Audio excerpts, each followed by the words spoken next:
How's it going, everybody? Welcome back to The Cosmic Wonder. I'm your host, Warren Thompson, and we just watched the first 2 episodes of Hawkeye. Right away, let me know what you thought about the first 2 episodes in the comments down below. Did you like it? Did you not like it?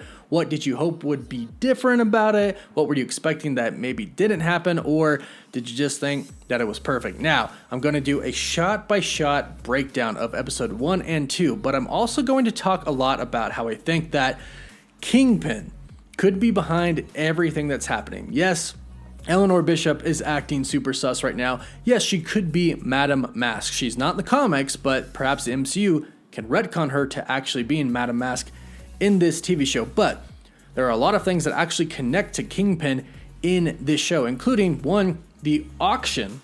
Now in the comics, the auction's in Madripoor, but in the comics, Kingpin is a part of the auction. He's a prominent member of the auction. Then we have the Tracksuit Mafia, who in the comics, the Matt Fraction run, is funded by Kingpin. And then we have Kazi is his name in the MCU, he's funded in the comics by Kingpin as well. And then we have Echo, and her origin has Kingpin all over it. She works for Kingpin, Kingpin raises her, Kingpin kills her dad. Yeah, it's pretty weird. So there's a lot of connections to Kingpin here, and I'm not saying he's gonna show up in the Hawkeye series, but he could show up at the end, and he may even show up in the Echo series, which is heavily rumored right now, along with Matt Murdock, aka Daredevil. So we're going to break this whole thing down, and I will talk about how I do think Kingpin is behind all of this in several points in this video. And again, of course, it could be Eleanor Bishop being the main villain of this series, but then Kingpin is secretly behind all of it that could be revealed later on. But we're going to break it all down. And don't forget about my Spider-Man collectible giveaway. To enter, you just have to subscribe to my channel and Cosmic Culture and leave some comments on some recent videos to enter. The giveaway ends at the end of this month. So let's get into it. Now, the first episode of Hawkeye starts off in 2012, and right away when we see 2012 and know that we're in New York, we automatically think of the very first Avengers film and the Battle of New York against Loki and Chitauri. And of course this scene goes on to show that. But we start by going to Kate Bishop's room, where they show us medals and trophies that she's won for archery, for fencing. There's a picture of her and her father rock climbing, and this is meant to show how athletic and skilled and gifted at certain things Kate Bishop is, especially at such a very young age. Now, Kate gets up on her dresser to listen to her parents argue and what they're arguing about. Kate's father's name is Derek Bishop, and her mother is Eleanor Bishop, and they actually kind of twist this story a lot from what actually happens in the comics. Now, in the comics, Derek is very wealthy along with the entire Bishop family, but here it looks like they are struggling as Eleanor says they're going to have to sell the penthouse. Kate overhears and some books fall down so the parents know she's listening, in which the dad enters and says everything's going to be okay. And what this really is setting up right here is something that Kate can cling on to in the future, because as we know, her father will go on to die. But we see that she has a very strong relationship with her father here. He tells her to go have lunch with her mother and that he'll be down in his study. Kate has lunch with her mother, and then she tells her to go get some checkers while she goes downstairs real quick. And this is interesting, and I'll circle back to this. But while Kate gets the checkers, that's where everything starts to happen. We get the Battle of New York from the first Avengers film. And from here we get some really awesome scenes. Scenes from the Avengers film that we saw before, but this time we're getting them from a different angle. Now, part of the Bishop's penthouse gets destroyed, enough for Kate to look out the window and see Hawkeye. And he actually saves her life, firing an arrow at some Chitauri who are about to kill her. She sees Hawkeye on top of the building, and we see the classic Hawkeye jumping off the roof while shooting an arrow that has a rope attached to it move. And these events make Hawkeye Kate's favorite Avenger and a role model for her. And this is kind of similar to the comics. In the comics, Kate Bishop witnesses her father beating up somebody in his study, so she decides to kind of investigate her father, and she tracks him down to a meeting with El Matador. Her father ends up leaving, but El Matador catches her and takes her hostage, but she is saved by Hawkeye. Hawkeye and the rest of the Avengers show up, and she becomes infatuated with all of them, but specifically Hawkeye because he is a normal human with no powers. And this is pretty much the same scenario here. Hawkeye saves Kate, whether he knows it or not, and from here on out, Hawkeye is going to be her favorite Avenger, and she's going to aim to be like Hawkeye. Now here, her father ends up dying and her mother ends up living, and this is kind of reverse of what happens in the comics. However, I don't know if he is actually dead. The reason being is because in the comics, her mother is believed to have died. She's believed to have died on a trip to Boulder, Colorado. However, it is later on revealed that she is indeed alive, and she's actually kind of a villain. It's revealed that she's actually directing the activities of Kate's nemesis, Madame Mask. So I'm thinking that her father could actually be alive. They might have just switched the stories here. Perhaps her father returns as somewhat of a villain, especially since they kind of set that up in the beginning with the parents arguing. However, based on everything that we've seen so far, it is also very possible that her mother Eleanor really is a villain. At the funeral, Kate worries about the villains coming back, and Kate says, "I need to protect us," and the mother says, "I'll protect you and do whatever you need." In which Kate replies, "I need a bow and arrow," because she wants to be like Hawkeye. Now from here in the intro, we actually get some insanely cool art and illustrations that show us Kate Bishop growing up, and these images and illustrations are based off of the Matt Fraction Hawkeye run. Now the Hawkeye show itself is based off of the Matt Fraction Hawkeye run, however, based off of the first 2 episodes, it's not really following the same story. The Matt Fraction run is pretty raw, and in the Matt Fraction run, Hawkeye is divorced, he's kind of a drunk, he sits around in his apartment in his sweatpants all the time, drinks coffee right out of the pot, and the whole thing is actually kind of a grounded run of what it's like to really be a superhero. It's not all fame and glory, but they actually have to deal with real stuff. Hawkeye kind of sleeps around a little bit, but the banter between him and Kate Bishop is pretty awesome. They do fight a lot, but they get along at the same time. And it really seems like that's mostly what we're going to be dealing with here from the Matt Fraction run, because we clearly do not have the same Hawkeye here. He's still married, he's got kids, it seems like the relationship is great. However, Matt Fraction's run does deal with the repercussions of battle, and I will say that we can see that here, especially when it comes to Natasha. He's clearly still in a lot of pain, mourning her death, which obviously is understandable. Now the illustrations show Kate Bishop growing up, they show her learning how to shoot a bow and arrow, and when they show the target, we can actually see the Avengers Tower in the background. They show her getting better and better as she grows up, winning trophies in martial arts, archery, and fencing. She even does gymnastics as well, seemingly in front of a lot of people. They show her going from getting beat up and losing these competitions to winning, and essentially now being a master at archery, and pretty much everything else that she did. We cut to present time and we see her skills in live action. Thanks to a bet to try and get a huge bell to ring on top of a bell tower, she successfully shoots an arrow with a tennis ball at the bell's rope, which causes it to ring, but unfortunately causes it to completely collapse on the building that it sits on top of. But while she's doing this, she gets a call from one of her buddies, Greer. Now in the comics, there is a Greer Grant who is Tigra. I doubt her friend will go on to become Tigra, but this could be a little Easter egg. She also comments about her outfit, in which Kate replies, "Well, sometimes you gotta dress the part." But what's really cool about this is that the outfit she's wearing is her comic accurate costume. And of course, she chose to wear purple because Hawkeye himself wears purple. We then cut to New York and we can see all of the holiday festivities have begun. It's a few days before Christmas, and Clint has his 3 kids. They're all taking kind of a dad vacation with him, and they are seeing Rogers, the musical. A musical that doesn't really sit too well with Clint and his family. In fact, Clint turns his hearing aid off so he doesn't really have to hear it. But while having his hearing aid off and seeing the person playing Natasha, he kind of starts to get a little bit emotional because that was his best friend, his partner, and she died in Avengers Endgame, of course. But his daughter kind of snaps him out of it. He turns his hearing back on and he says, "You know who wasn't there?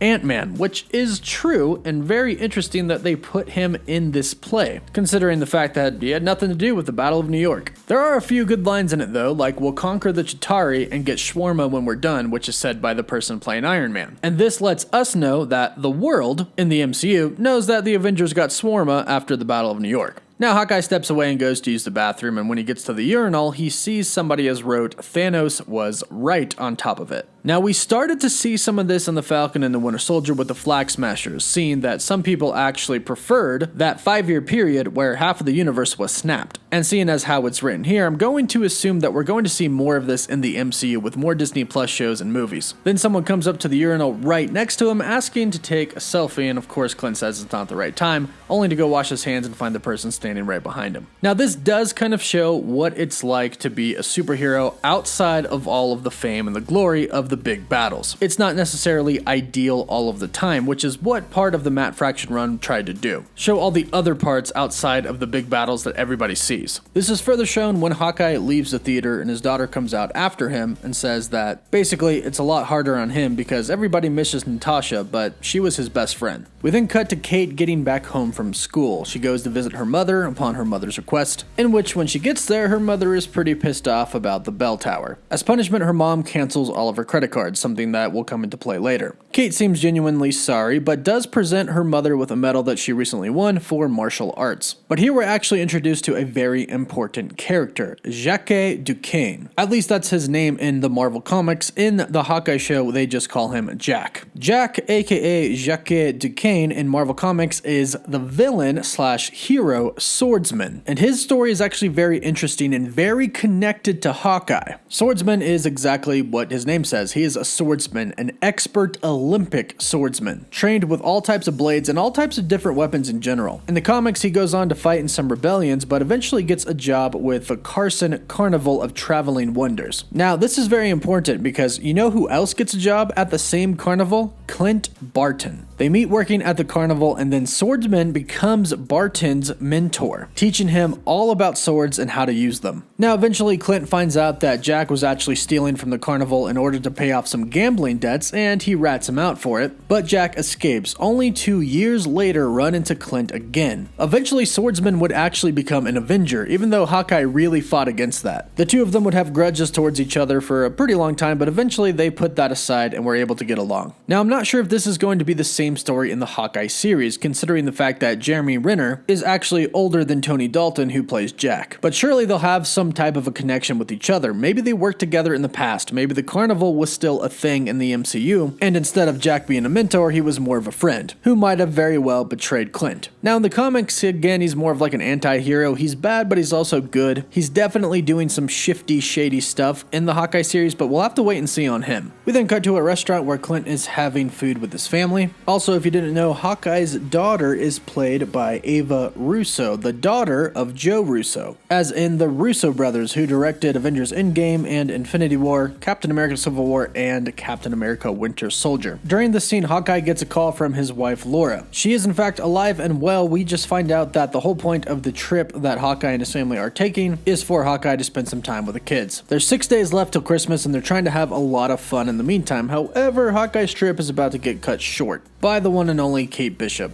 We cut to the charity event that Kate's mother Eleanor wanted Kate to attend, and instead of Kate wearing the red dress that her mother laid out for her on her bed, she is wearing an all-black tuxedo instead, which coincidentally all of the waiters and waitresses and staff event workers are wearing as well. This will obviously come to help her in future events. Here we're introduced to Armand Duquesne, the father of Jack Duquesne in the comics. Now, Armand spills the beans to Kate that his mother is going to be marrying Jack. He also revealed that he tried to convince Jack not to marry Eleanor. And he says that Jack thinks he won the lottery, but he is not so sure because of Eleanor. This starts our suspicion on who Eleanor might actually be and what she's doing. Again, in the comics, she is actually bad and kind of manages Madame Mask, but some people, like Greg over at The Real Rejects, do think that she could actually be retconned to be Madame Mask in this series, which is extremely possible. We haven't seen much yet, but it definitely seems like she is up to something. Now, of course, Kate has to go confront her mother and Jack about their engagement that they didn't tell her about. She confronts them, in which Eleanor asks Jack to give them a minute, in which he says, "It's time for my other engagement." Now, this leads me to believe that perhaps Eleanor is in on this whole underground auction thing that Jack is about to partake in. Again, Eleanor is seeming really sus right now. Now, of course, Eleanor is asking Kate to be happy for her, and Kate says, of course, there's a part of me that can be, but she has to step out for some fresh air. Kate goes outside, and this is the first time that we meet Lucky the pizza dog, the one-eyed dog who loves to eat pizza. He plays a super awesome role in the comics, and we'll break this down a little bit later when he comes more into the scene. Kate soon discovers her mother talking with Armand, well, more like arguing, in which we hear Armand say, "I've got powerful friends too." This leads me to believe that perhaps Eleanor was actually threatening Armand, which is a little ironic because he is about to die, and that might not be too much of a coincidence. We'll see on that, but again, Eleanor's looking pretty sus right now.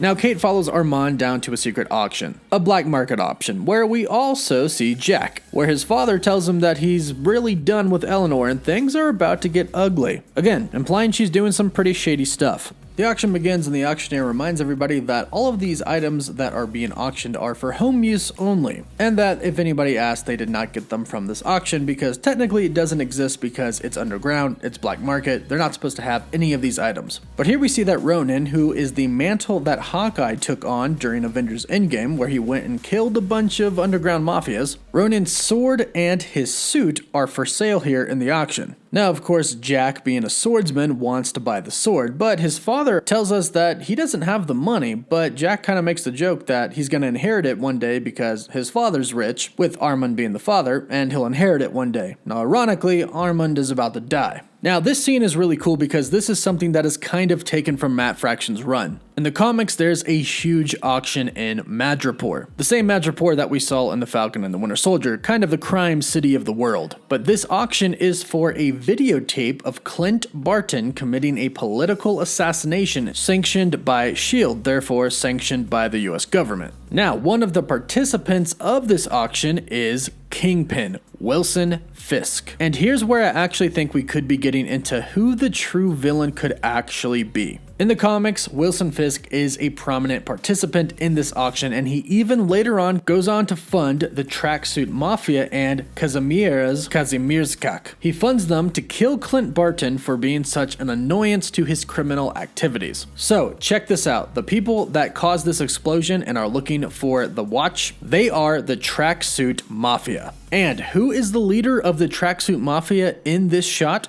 Kazi, which we can assume is short for Kazimierz. So this begs the question, is Kingpin actually behind the Tracksuit Mafia and Kazi in the Hawkeye series? Could Kingpin be the actual villain of the show? Or could it possibly be Kate's mother Eleanor as Madame Mask? We'll have to wait and see on that one, but I'm hoping it is Kingpin. So the Tracksuit Mafia causes the explosion and they come into the picture. And one of them coincidentally, or maybe not so coincidentally, is wearing a purple ski mask looking a lot like Baron Zemo. We'll have to see if there's any connection down the road to this. But the explosion allows two things. One, it allows Jack to take the Ronin sword, and two, it allows Kate to take the Ronin suit. Now, we hear the masked people say they have 90 seconds to find the watch, everything else is secondary to that, and this is where Kate decides that clearly the smartest thing to do is to put on the Ronin suit and attack all the bad guys. Now, she does end up helping all of the participants get free, and this is where we get a really good glimpse of her martial arts skills. Now, she manages to beat the Tracksuit Mafia, which is impressive considering the fact that they all had guns, even if some luck was involved. Meanwhile, the watch that the Tracksuit Mafia was looking for was actually found, and we learn a tiny bit about it. There's a tag on it that says 268 lot number, Avengers Compound. So what is this watch? It could perhaps be Tony Stark's watch and could be some type of Stark tech. It could have belonged to Ronin as well, or Captain America or another hero, or it could be some type of weapon. That we're not sure about yet, but we'll have to wait and see.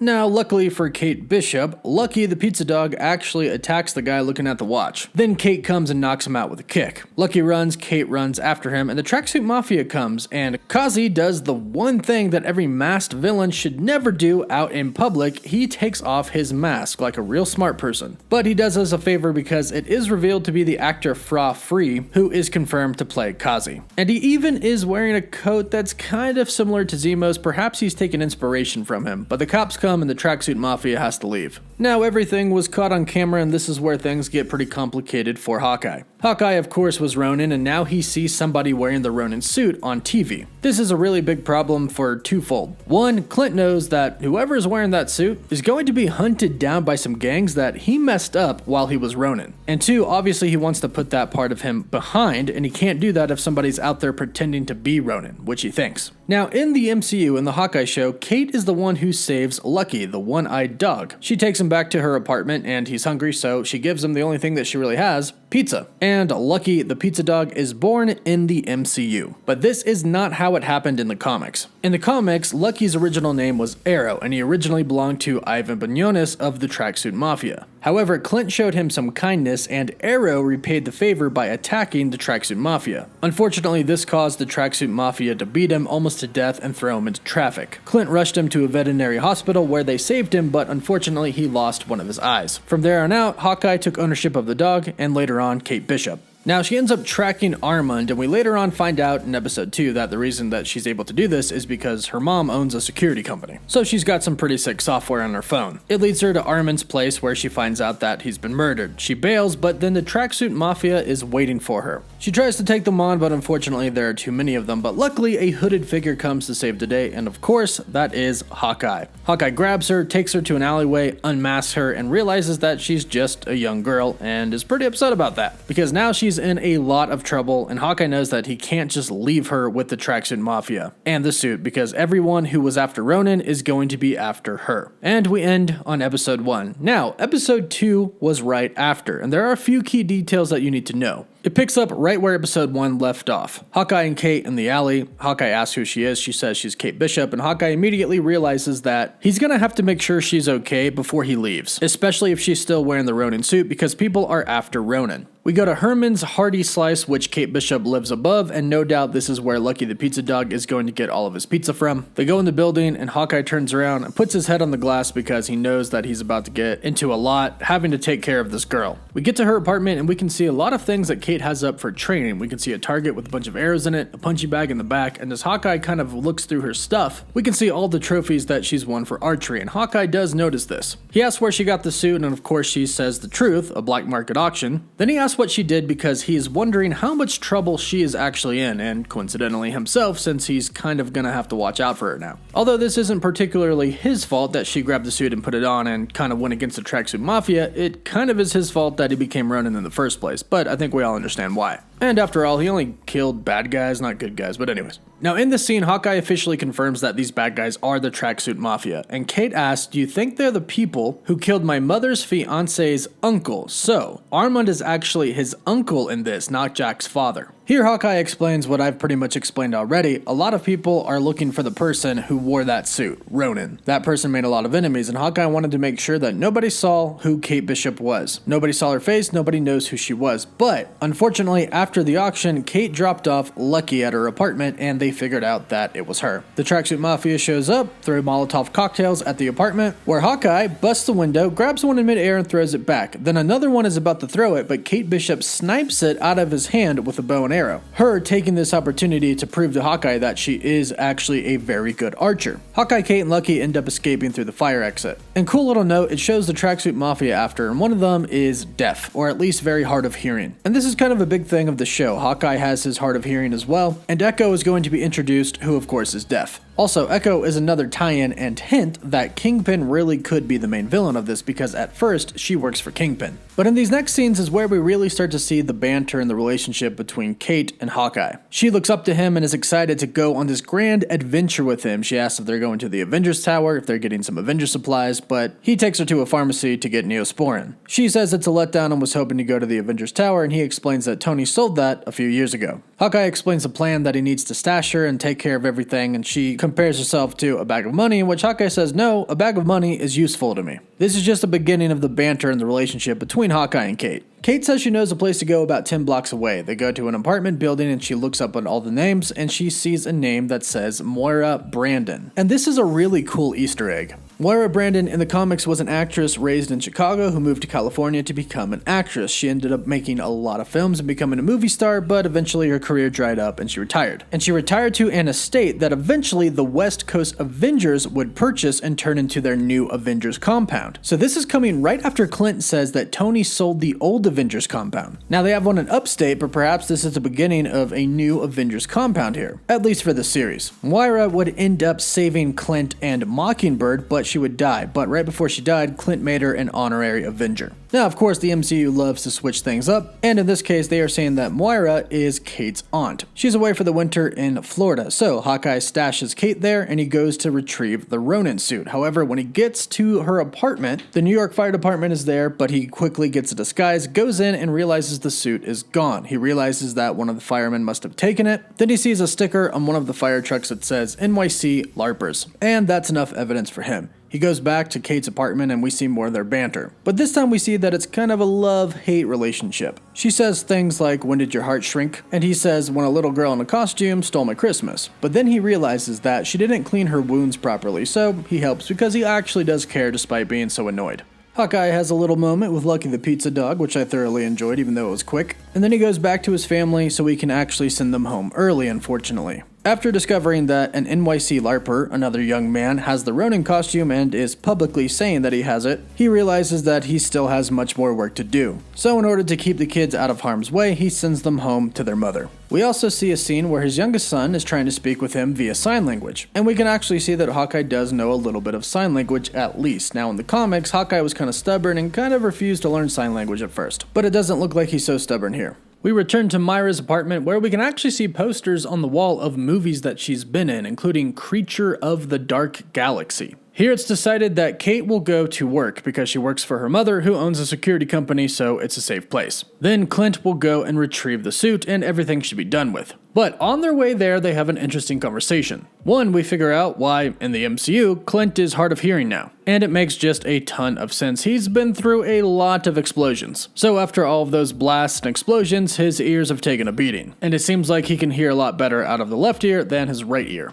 Now in the scene, a child says, "Mommy, look a superhero." Both Kate and Clint turn because they think the child is talking about him, Hawkeye. But they run right past Hawkeye to go see some of the actors on the streets of New York who are acting as the Avengers, and one who Kate actually mistakes for Hawkeye, which is actually Katniss Everdeen from the Hunger Games. And from here, this is where Kate kind of gets a little deep. She says that his problem is branding. He jokingly replies, "No, it's you." Now this whole pitch by Kate is really saying that Hawkeye's low-key and not really out there. He doesn't wear his heart on the sleeve, he's kind of dark and mysterious, and that's kind of hard to sell nowadays because people like to relate with these heroes. But Hawkeye says a couple of times that he's not trying to sell anything, but Kate makes it clear that whether he is trying to or not, he is selling something, and he doesn't know what it is, but Kate tells him it's inspiration as a superhero. But really what it seems like she's trying to do here is kind of validate Hawkeye as this person that she looks up to. They always say don't meet your heroes because they'll disappoint you. And it seems like this is kind of what is happening right here. She's met Hawkeye and she thought it was going to be a completely different experience because this is the person that saved her life in 2012. And this is a person that she aspired to be like. She aspired to be a hero like Hawkeye. That's why she trained in archery and martial arts and swordsmanship. So she's just trying to validate Hawkeye in this scene.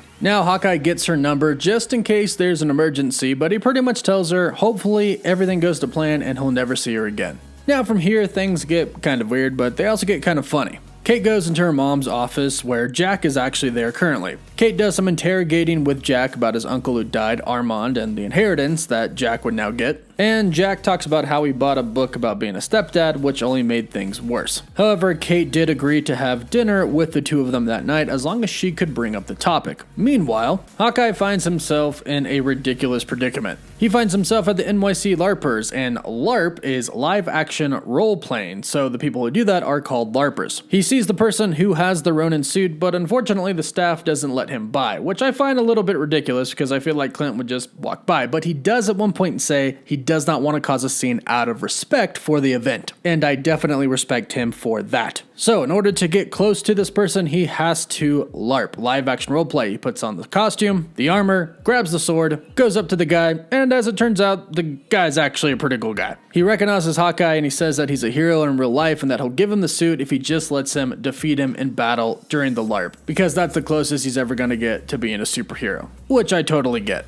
Now Hawkeye's a good guy and they fight, and the other guy wins, but it's obviously because Hawkeye did not drink that potion like he was supposed to. But he puts on a show and Grills is now a hero. And Hawkeye admits that he kinda did have a little bit of fun there. And now Hawkeye finally has the suit. Now here, Hawkeye stashes the suit in a locker while he's talking to his wife Laura, and he says, concerning the Tracksuit Mafia, he's not sure how high up this goes. And again, this is getting me thinking that Kingpin could be at the very, very top. And Hawkeye has a plan for this. He plans to get himself caught. That way he can get taken to the boss of the Tracksuit Mafia. And he even ends his conversation with his wife and says, time to go get caught. Now we return to Kate having dinner with her mother Eleanor and her fiance Jack, and she just tries to figure out more about Jack, who he is, and she knows that he likes swords and they talk about fencing. As it turns out, they both fence. So what do? Of course, naturally they have to fence each other. Now Jack lets her win. Obviously he's trying to be a good stepfather, future stepfather, but that only makes Kate mad. So he continuously lets her win, and when his guard is down and his helmet is off,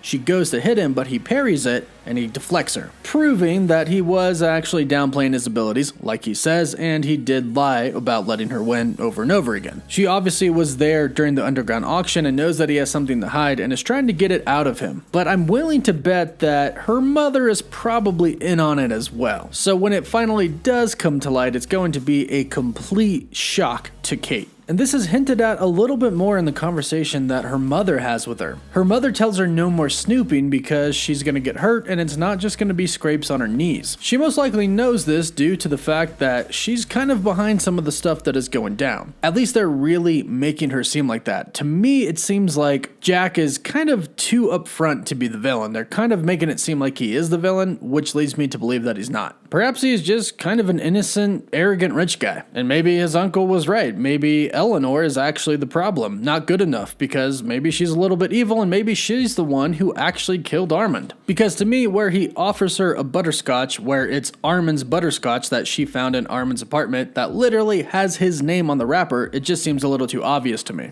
But we'll see about it. Meanwhile, Hawkeye is getting himself captured, even has a bow and arrow to really distinguish that he is Hawkeye. The Tracksuit Mafia does find him, they take him, and they say she wants him alive, which is a great indicator of who was about to be introduced. And everything kind of goes according to Hawkeye's plan. He gets himself caught, breaks out of whatever constraints he was in pretty easily, and simply asks to speak to the Tracksuit Mafia's boss. And this scene makes it very clear and apparent how dumb these guys actually are. He denies knowing Kate Bishop and is trying to explain that she's not the person they're looking for, but unfortunately she crashes through the ceiling and kind of ruins Hawkeye's plans, at least temporarily. Now they get duct taped up again together and we start to hear music coming from a distant room where some of the Tracksuit Mafia members say, "You're in trouble now," because the real boss is coming out. Into the room there's music playing from a bunch of speakers in which we see a hand over one of the speakers. This is because the character that is introduced right here, Echo, is deaf. She can't hear, but she can feel. And that's where the episode ends with the big reveal that Echo is in charge of the Tracksuit Mafia, at least at this level. It could definitely go higher than her, and I actually do think it does go higher than her. I think it could go up to Kingpin, because in the comics, she actually works for Kingpin, and in a really, really weird way. Kingpin is the one who kills her father. Her father asks Kingpin, as his dying wish, to raise his daughter, in which she does. Now later on, she would fall in love with Matt Murdock, she would get assigned to kill Daredevil and realize that Matt Murdock is Daredevil. And Matt would explain everything to her, including how Kingpin is a terrible guy. So a lot of things in these first two episodes actually point to Kingpin being behind everything. Between the auction, the Tracksuit Mafia, Echo, and Kazi, who we did see there at the end, a lot of things point to Kingpin. But let me know what you think in the comments down below. Do you think that Kingpin could be in charge of this all? You think he could get introduced in this series? We know that he's probably going to be in the Echo series, but could he be in this series? Let me know what you think in the comments down below, and let me know what you think about Hawkeye episodes 1 and 2. Don't forget to like the video and subscribe and hit that notification bell so you don't miss out on any MCU news. And for live updates, you can always follow me on Instagram and Twitter. As always, thank you all so much for watching. Woof woof.